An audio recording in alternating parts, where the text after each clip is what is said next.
Hello, panel. Thanks for joining me. It's a pleasure to Good to be be here. here. Uh, I got this crazy thought. Let's talk about Monday night's federal election. And let us pause to send our best wishes to our friend Garry Keller, who lost on the late returns after coming on strong in Nipissing, Timiskaming. It was so close. Anyway. Um, Allison, what are we to make of these results? You go first. Oh, okay, lucky me. I mean, a couple of things. I think that I think that it's encouraging that Canada saw what polarization can ultimately do, and that I think we really switched our voting behavior to be a lot more thoughtful, and a little bit less responsive to polarizing tactics and approaches. I'm actually kind of, in some ways, I mean, I know it's not the most stable for getting things done, but in some ways, I kind of like that everyone's forced to work together, if I'm being honest. Wasn't super comfortable with another 4 years on top of the 10 years of Liberal government, even though it's a different leader. I think that they still have to work a bit harder to earn that. I don't think that Poilievre really deserved it with a lot of the sloganeering and how he sort of got out of the gate. I mean, I don't think that the NDP ran a great campaign either, and it's unfortunate that that the results are so bad. But I do hope that everybody can work together and sort of reassess where we go from here. I'm hearing people saying things like Donald Trump killed the NDP. Do you think the NDP can recover? Um, I don't know that I agree with that. I mean, I think you saw the NDP taking this path for a while before the writ drop. I think that Donald Trump changed fortunes for everyone, but some of it was already baked in. I think if Poilievre had spent more time showing the statesman-like figure that he was at the end of the campaign, maybe a year ago, that might have been helpful. And similarly, I kind of see the Conservatives and the NDP both have fallen victim in a way to being a little bit too rigid ideologically. Their tent has been getting smaller and smaller and smaller, and that's also a choice. It means that you don't broadly appeal to as many people. It means you don't invest in trade policy, economic policy, foreign policy in the way that I guess a compellingly national party would. And so when, global events come and knock on your door, if you're already not known for carving out that space and really selling yourself as a national party, then it is easy to get relegated to a boutique party and to sort of be put as not a major contender when you're standing up to another state. So I think it was already baked in for both the Conservatives and the NDP to a certain extent, just in the way that their political behavior was moving. Marci, Paul, you've been can I talking. can I can I just jump in? Go. Sorry, I Yes. just if this is maybe gives Allison a little bit of comfort, hopefully not cold comfort after I know it was a rough night for the NDP, and I think as partisans we can all appreciate that there are highs, there are lows, and it was not an easy night for New Democrats. But let's not forget that my party, the Liberal Party, was written off for dead in 2011. Like there were books written on the subject, Paul. Mhm. You'll recall. So I think it is far too premature to predict any long-term outcome for the New Democrats. They absolutely can rally back. And quite frankly, I don't think liberals or conservatives want them to be gone. I think we do want them to continue to exist. They play a really central role, not only in the electoral space, but in Parliament. Marci, it looks like, for the moment, at least, it looks like the Liberals did not manage to win a majority. Is that because of any missteps? A lot of people talked about Mark Carney sort of running out of steam beginning in the week of the debates. I think the front half of the campaign did run stronger than the back end. I don't know if that's germane to the results that we're seeing, or if the reality was going to be much closer to what it is, which was that there were going to be three-way race splits across some of the most populous provinces. That's what we saw in Ontario. It's really too early to dissect exactly why those splits didn't turn for the Liberals in places like the 905. But we did expect that this was going to be riding by riding, case by case. Yes, there were very good predictions and very strong predictions that the majority was in the bag. I personally have been, and I've said this, and I know others have said this repeatedly, cautiously optimistic Liberals would form government, that the majority was a possibility, not necessarily definitive. And I think that is still the case today as we record, Paul, and things could still shift. A majority may yet happen, depending on recounts, depending on flips. If the Liberals actually end up at 170 seats, it's not unimaginable that there could be members from other parties who decide to sit with the government caucus. There are all kinds of scenarios and machinations that may yet play out. In terms of the campaign itself, I do think the last week could have been stronger. There were a lot of competing priorities going on in terms of what Mr. Carney had to deal with as PM. The reinsertion of Donald Trump was both helpful from an electoral perspective in terms of reminding voters of the core Liberal message, at the same time also distracting from a governing point of view. It's not an easy time to run a campaign and to govern. Same thing happened in Ontario. There are a lot of distractions at play. Again, it's hard for me to say definitively right now exactly why that was. But again, I don't think this is still a great day for the Liberal Party. This is a party that 6 months ago was not in the game, was probably going to end up with a result in third place, based on the polls last October, November. So the fact that they're forming government with a fourth majority, this is still a good day. And it's a strong minority. There is no debating it's a strong minority, even if it's not a majority. Jason, it's got to suck to be the Conservatives right now. I mean, the biggest share of the popular vote since Brian Mulroney, still in opposition, and the leader lost his seat. What do we make of all of that? Yeah, it is a tough day to be the Conservatives and a conservative. And, there's a lot of Canadians who were pretty fired up about a change and, a couple 100,000 shorter, when you in the final analysis. And there's going to be the stages of this, right? There's some grief. There's going to be some anger. There's going to be some recriminations. There's going to be some, looking at, what could have been done differently. And there's going to be a lot of head shaking and fist shaking at the NDP as well. I'm not going to lie. Paul, I was laughing as Allison was going through that, and it's a really tough day for the NDP. Marci, I'm not so sure all the Liberals want the NDP to continue. I think most Conservatives do, but I think, maybe agree to disagree on that one. The Liberals have done a pretty good job of putting them out of business. Anyway, Paul, it is going to be a tough little bit going forward. And the leader losing his seat, that complicates matters for sure. What I liked about the last little bit, it reminded me, Paul, I think you covered the 99 provincial election in Ontario. And, I remember those days. I remember, Tom Long, who was the Conservative campaign manager at the time, sort of saying to me and a group of us, if this election was a couple more weeks, McGuinty might have beaten us. He sort of just kept coming and I actually found that Poilievre, there was times in the first couple of weeks where he looked like he was beaten. We all sort of know what that looks like. And then in the last 2 weeks, I didn't see that at all. And it's sort of similar to what I saw from Trudeau in 19 and 21, that sort of stiffened his back and got toughened up again and sort of went back out and faced the music. McGuinty did that in 99 in Ontario. And I knew at that point he was probably going to be premier at some point. And I thought I saw that in Trudeau the last couple of elections. It's the one thing that I did see really in the last couple of weeks of Poilievre. I think if there was a couple more weeks in this election campaign, I don't think the way the Liberals were going to like the results. I think it was just going to get better for Pierre. Not perfect in terms of the campaign, some things to look back on, but the truth is the leader actually the last 2 weeks performed really, really, really well, and it's a tough situation to lose your own seat. After the 2019 and 2021 campaigns, the Conservative leader stuck around for a while, and I think thought they would stick around for a while. Scheer in 2019, Aaron O'Toole in 2021. Is this another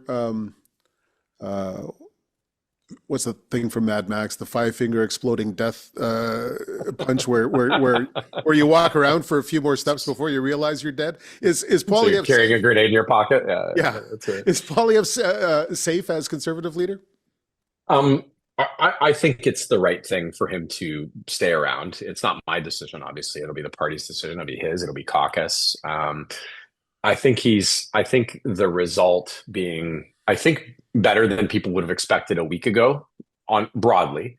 It means that it's safer than it normally would be. But there's going to be some real hard questions about the way the last couple of years, the tone of the last couple of years. Because the truth is, the policy stuff was good. Most of it was stolen by the Liberals. Congratulations, Marci. Carbon tax, capital gains, trade policy, resource development policy. You guys have it all now. So it wasn't the policy problem. The truth is, Poilievre didn't really find his voice with those swing voter groups into the last little bit. But when you look at this, Paul, you mentioned highest share of the popular vote since 88 and 84, and then over 40%. We're talking about incredible number of votes that were put together. I will say there is one thing though that we're going to have to get right, and that's threading the needle on the NDP. I joke, I make jokes about the NDP and that kind of thing. Driving them out of business over the last couple of years, sort of trying to embarrass them into calling an election had consequences. It's now clear that that had some consequences, and I don't know what the solution is there, because an election was driving them to try to call an election was the right move, but it did have consequences. We're gonna have to be honest about that and try and figure out how that works. Marci. Just one quick reply on this question of Poilievre not holding his seat.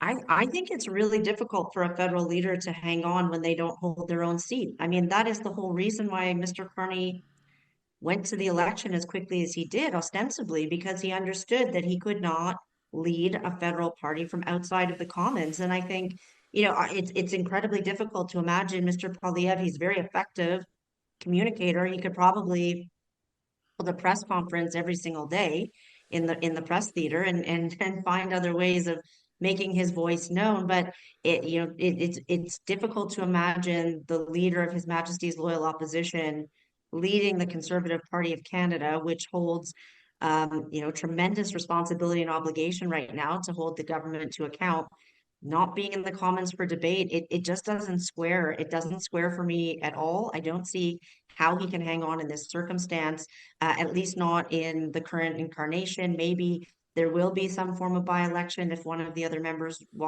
steps aside and creates a space for him. But we've seen Pierre Poilievre in the Commons for 20 years. We haven't had a parliament without Pierre Poilievre in it. Suddenly, he's the leader of the opposition and he isn't there. It doesn't work. Allison, Prime Minister comes to you and says, what do I do about this? Should I call a by-election promptly as soon as someone resigns to make way for Pierre Poilievre? And should I run a Liberal against Pierre Poilievre in that by-election? Because I'll tip my hand. I come from the days when, as a matter of courtesy, nobody ran a candidate against a party leader. But manners seem to have gotten a bit coarser since those days. So, yeah, I would say I can't see that generosity of spirit coming our way anytime soon.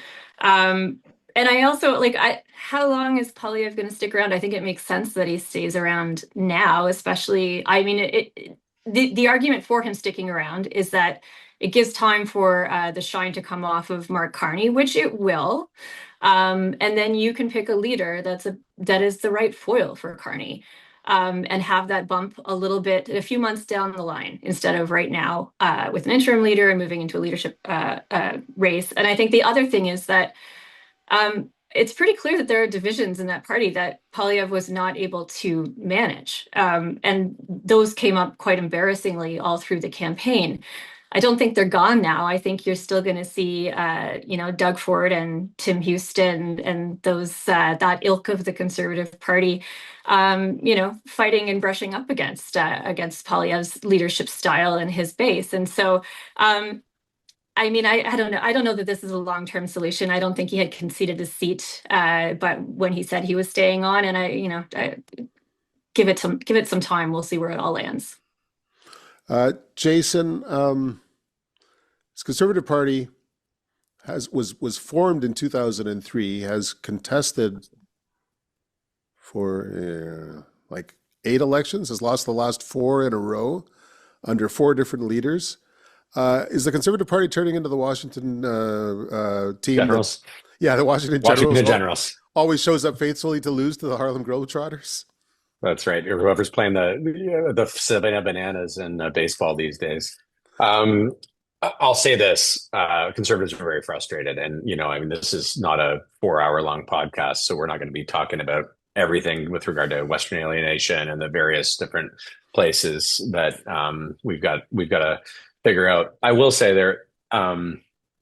People are really sick of losing to the Liberals and are really sick of losing to, like, this one is a little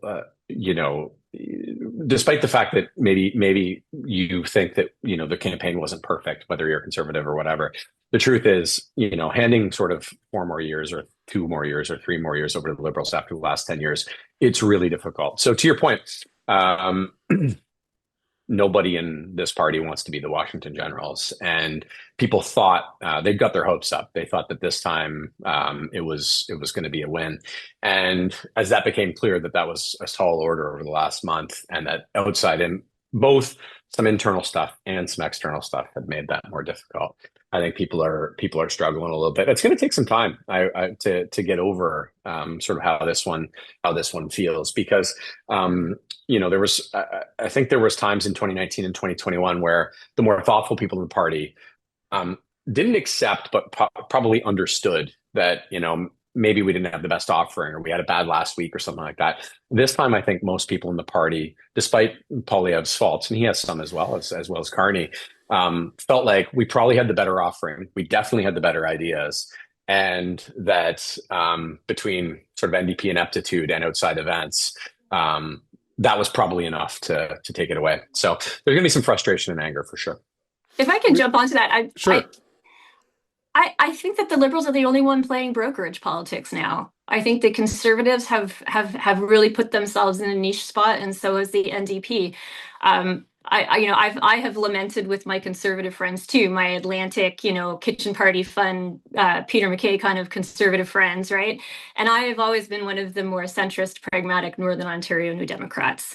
And as the party base gets more prominent and the party's appeal gets smaller and smaller and more focused, I have said to my Conservative friends, I don't always see myself anymore. And it doesn't mean I'm with anyone else. It just means I don't feel like there's as much room for me as there used to be. Yeah. And I feel my Conservative friends say the same thing sometimes, if they're not so ideological, pure on their side. And that's a real thing, because I don't want to vote for anyone else. But am I the poster child for this NDP? Probably not. But the NDP I worked for used to fight for a lot more votes. Yeah, I think they tried they tried to run Jack Layton's moves over the last 5 years, but they didn't. I mean, they were missing Jack Layton, to say the least. Exactly. Well, and the weird part for the NDP, sorry, Paul, I was just going to Yeah. say the weird part for the NDP is, and Allison, like, this is something that you would have to lament, I think, if you're a part of the NDP, is like look at the seats that the Conservatives flipped from the NDP this time. A lot of working class votes, a lot of working class seats. And to be fair, this wasn't a regular election, right? Presidentialized election. One of these two men is going to lead us. You sort of got to pick. It's not like a by-election. You don't get to sort of sit this one out, was, I think, the message to most Canadians, or many Canadians. But that becoming that sort of urban party and losing that sort of traditional roots of the NDP, which was a working class union party. And if you came home and you showered after work, you probably voted for the NDP or thought about it before. And now it's like the Conservative Party's probably your home, and that's not a great place for the NDP. It's a great place for the Conservatives, but not quite enough yet. Marci, what's the to-do list for the new Prime Minister look like? The returning Prime Minister. All the parliamentary weasels will remind me that he was the Prime Minister and he continues to be Prime Minister, but now he's got work to do. What is he going to do? To-do list isn't short, and I would submit that the honeymoon is already over. They're right into this transition. The work plan is incredibly daunting. There are at least 3 or 4 critical issues that have to be dealt with before the summer, from where I'm sitting. First and foremost is we need resolution on the final seat count here in terms of the Commons, in terms of how this government is going to be able to govern. That really does impact the sequencing, the agenda, everything that the government is going to bring forward. So that's first and foremost. Second, the swearing in of the ministry. There was a ministry sworn in. It feels like yesterday. There is a new cabinet, but I think we can all safely assume that there will be a new cabinet with some new faces, new blood, new candidates who are emerging. I think it'll still be a very slim cabinet. Mr. Carney has set the bar now far slimmer than his predecessor. So somewhere in that space between 25 and 30 with ministers carrying multiple loads, but definitely some new faces, if not a third of them new faces, something like that, maybe a quarter to a third. That's really important, obviously, because Mr. Carney is trying to present a change and new government and all of the things that we know he's needed to do over the course of the campaign. So I would anticipate that. Critical issue 3, the government needs supply. And so you are going to have to test the confidence of the House sooner than later. That is going to entail a speech from the throne. Whether there's a budget or not remains to be seen, but there is going to have to be some form of appropriation for the government to keep operating, if not new spending out of the gate. And then the last issue, which I will wrap together, but these are both really big issues. There's the Canada-US dimension and how quickly that unfolds and what players are on the court to be the primary interlocutors with the Americans as we go forward in some kind of negotiation. I note the new US ambassador presenting his credentials today in Ottawa. That's the beginning of the next chapter of that story. And if that wasn't enough, you also have a G7 meeting coming right at us. And the G7 may not matter to some of our allies as much as it matters to Canada, but it matters a lot to Canada. And that may be when President Trump visits for the first time. We don't know. Certainly expect that Prime Minister Starmer will be there. The leaders from France, Germany, Japan, and Italy all coming to descend on the Canadian Rockies. That's in the month of June. It's like tomorrow. So Paul, long answer to your question, but the laundry list is almost endless and it starts today. There is no honeymoon. Maybe I hope the Prime Minister had a good time last evening. He looked like he was getting his groove on or some kind of boogie down late into the late hours or early hours of this day. But you noted, I'm sure you saw he was back at 80 Wellington already today, back to work. And that's where we are. The work has already begun. All right, I think we covered the terrain pretty efficiently there. Thanks everyone for joining us, and thanks for joining us every week through this campaign. My God, let's not do it again too soon. See you soon. Thanks, Paul. Thanks, Paul. Bye, everybody. Thanks, Paul. Bye.